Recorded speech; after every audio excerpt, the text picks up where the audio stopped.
桜井の音って何が違うのってよく聞かれるんですけど、この頃まではこれも象牙で作ってたんですけど、良くないのはCRC みたいな。こんにちは、ギターの上谷です。先週末、私が教えている現代ギター社でクラシックギターフェスタっていうイベントが開催されていたので、今回はその様子を少し撮影してきました。こんな風に古楽器から現代の楽器まで国産品も輸入品も新品も中古も取り混ぜて、たくさんの楽器が展示されていました。その場で試奏することができて、これは準備の時間に撮ったんですけど、その後随分大勢のお客さんがいらしてました。今回は中でも制作家の君島壮さんによるギタークリニックを少し取材させていただいたのでご紹介しようと思います。君島壮さんは世界的に有名な河野勝さんのお孫さんです。河野ギター製作所で制作をされていて、最近ではご自身の名前で発表されている楽器がなかなか手に入らないくらいの大変な人気になっています。クリニックをお願いしたのは私ではなくて生徒さんお二人です。桜井ギターと河野ギターを見てもらいました。お二方とも特に大きなトラブルがあるっていうわけではなかったんですけど、点検のような形でお願いしました。まずは桜井ギター、5年ちょっと使われている楽器です。多分毎日ね、自分で弾いてる人本人はわからないと思うんですけど、多分僕なんかは新しい桜井ギターの音しか毎日弾けないので、時々こうやって持ってきていただくと、音がどれだけなんか変わってきてるなみたいなのがアプリでは。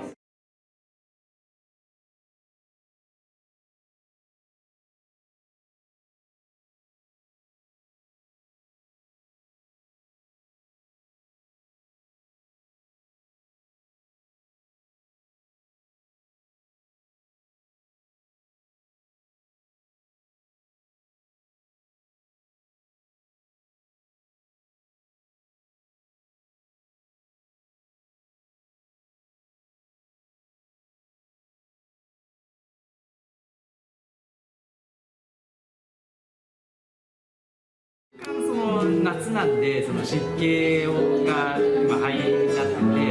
そのせいかちょっと竿がお辞儀気味で、さらにお辞儀した分原稿が少し高くなっちゃってます。で、原稿とかその竿の反りのカーブってその人それぞれ正解が違うんですよ。これぐらいの反りだと逆にその強く弾いた時にビリつきにくかったりするんで、これぐらいが好きっていう人もいれば、もうちょっとその弾きやすさとかビリつきはいいからもうちょっと抑えやすくしてほしいっていう人も中にはいます。で、標準的な状態よりもちょっと原稿が高い感じです。一度どっかにそのギターを預けていただいて、このサドルはこのままにしておいて、もうちょっとその低めのサドルを1本作ると交換して弾きやすくなって、でビリつきが気になるようになったらまた元のサドルに戻すとか、そういうことができる。そのままで、これはこれでまたもしかしたら冬になったらまた原稿下がるかもしれないんで、今夏のその湿気でこういう状態になってる可能性が高いので、この楽器はやや湿気気味っていう感じですね。まだ故障直前とかそういう状態ではないんですけど、湿気るとこのネックのカーブというよりこっちの表板の膨らみ、これが変わってくるんですよね。もともとこういうちょっと丸めにアーチつけて作ってるんですけど、湿気で木が膨らもうとするとその膨らむ力が上に逃げるんです、そうすると原稿が高くなるみたいなことが。そこが若干上がってきちゃうってことなんですね。そうですね。このカーブがボディの膨らみ具合がやっぱりね、そんなに違うんですね。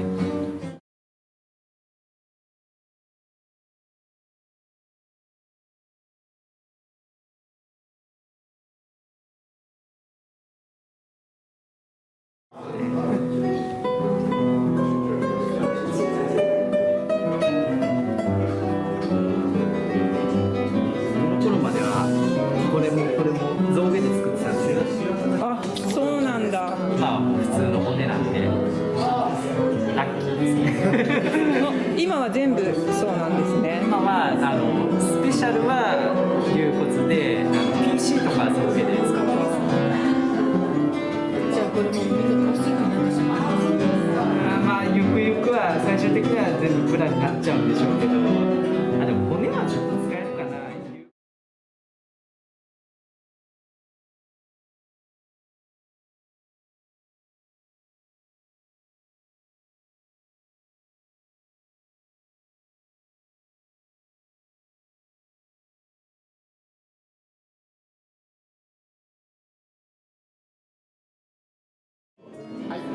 心っていうキーを使ってます。なんか最近は使わなくなっちゃったんですけど、小物っていう木はアコースティックとか熱源の世界ではマダガスカルローゼン全然そういうなくして使われてる木で、こ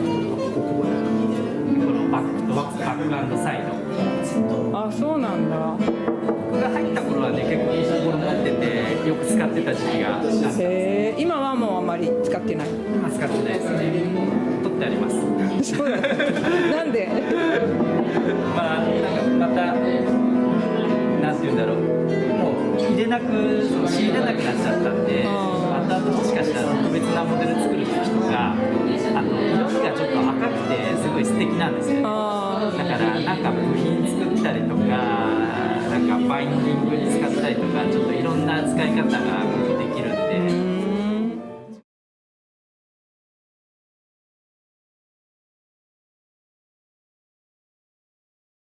まあ、ここのハゲ、うちはカシュっていう塗料を基本的には一番上に使ってるんですけど、下地にはウレタンっていう結構強い膜を作ってるんですよね。で、ここがハゲて取れてるのはそのカシュっていう柔らかい塗料の部分で、下地のウレタンっていうのは残ってるんで、正直このままでもここから湿気が侵入したりっていうのはないと思います。で、まあ、よくある修理でここの上からセラックで塗り出してとりあえず止めておくみたいなことがあるんですけど、またそこで塗っても同じように剥げてくるので、やらなくてもいいんじゃないかなっていうのが正直な。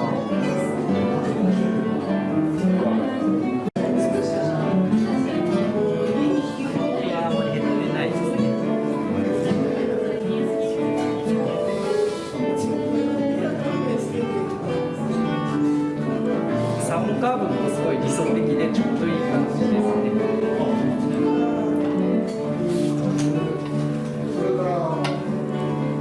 原稿も引きやすい感じだと思います。この楽器も夏の湿気にだいぶやられてる感じで乾燥剤とかって使ったことありますか？や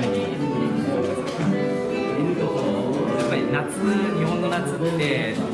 のままにしておくと下手したら湿度 80% とか上がってきて、うちの工房って比較的壊れにくいギターって世界的に言われてるんですけど、でも 70% とか湿度が超えてくるといろいろ力木が剥がれちゃったりとか、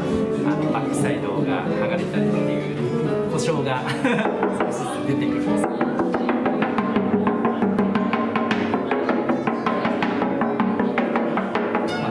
まだ出てはないですけど、多分この管理続けてるといつか故障しちゃう木がいそうな気がします。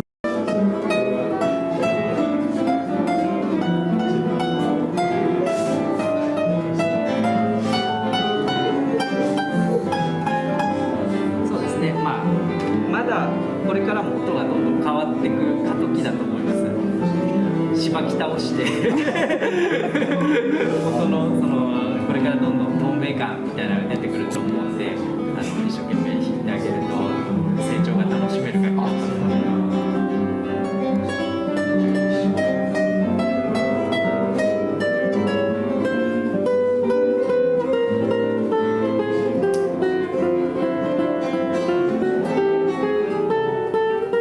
やっぱり河野の音ですね。河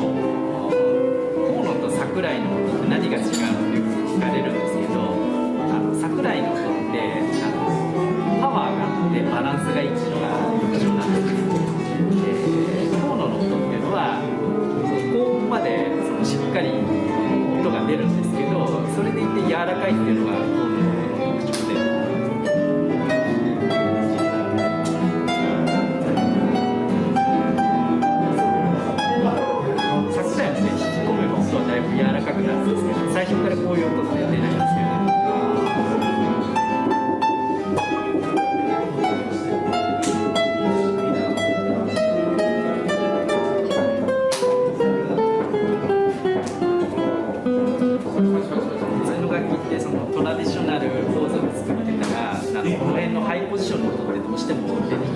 ってきちゃうんですけど、う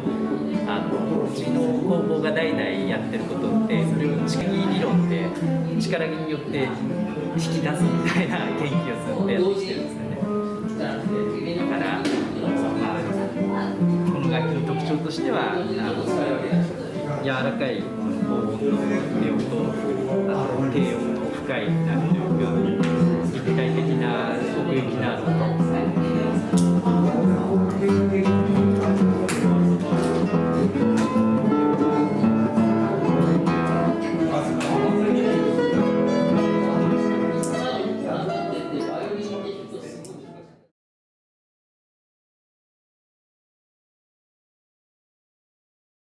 よるとは思うんですけど、良くないのはCRC みたいなシューって吹きつけるタイプの油。クレなんとか。クレ556とかだとシューってつけて、1週間持つと思うんですけど、さらさら流れていっちゃってどっかになくなってしまうので、そのドロッとした油をこうやって軸のところにくっつけてあげると、ここにとどまって摩耗を防いでくれるので。